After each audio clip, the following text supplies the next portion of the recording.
big question we get is how do I create backspin, whereas really the more relevant question is how do I create more backspin, because every shot you're going to hit on the course has backspin.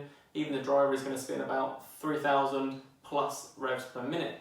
Now, that's really important because it keeps the ball up into the air.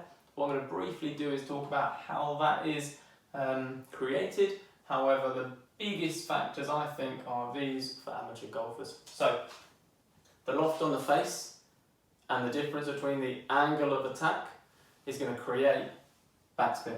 And the larger the gap between it, in general terms, is going to increase the backspin. Now, factors which are really important for you to take into account. The lie. Playing from a fairway or a tight lie off the tee really increase your chances of getting more spin. That's because when you play out of the rough, there is the club face, the ball, but in between is the grass. Now what that does is that gets in the way of the relationship between the ball and the club face, and it lowers the friction on the ball, which in turn reduces the amount of backspin on the ball. The moisture. If there's moisture on the ball or the club face from the grass at all, or just from wet conditions, again this does the exact same thing, it reduces the friction. Even if we're playing from the fairway, there is going to be less interaction between the ball and the club face, and so therefore the spin is reduced. So that's why you'll often find as well tour pros when chipping or pitching, they'll dry the club head after their practice swings before actually taking their shot. Club head speed. The faster the club head speed travels, the greater the chance of higher spin rates. So have a think about that when you're hitting into a green. A slower swing with one more club will spin less generally than taking one more club, hitting it harder. You will create more spin. Clean grooves. So on the club face, all the little lines and indents that you have on the face are grooves. They are there to help you to increase more spin.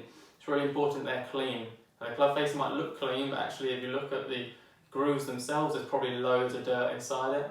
So as the grooves sit like this, if they're pretty full with mud, then what you find is it's going to reduce your chances of getting spin.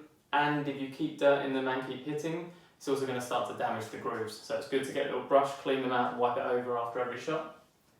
Quality of strike. Now if you strike it across the face, that is going to vary the spin you get on the ball, but more importantly, if you start hitting the ground before hitting the ball, so if the club comes in, hits the ground and then hits the ball, rather than coming in, hitting the ball cleanly and then hitting the ground, again it comes back to that same point. The friction, the purchase between the ball and the club is reduced, and we now know that that reduces the spin too.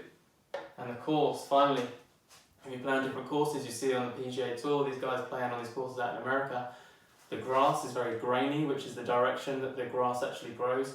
If the ball comes into very grainy kind of grass, then what's going to happen is it's going to be grabbed by the grass and the ball, and it's going to spin back.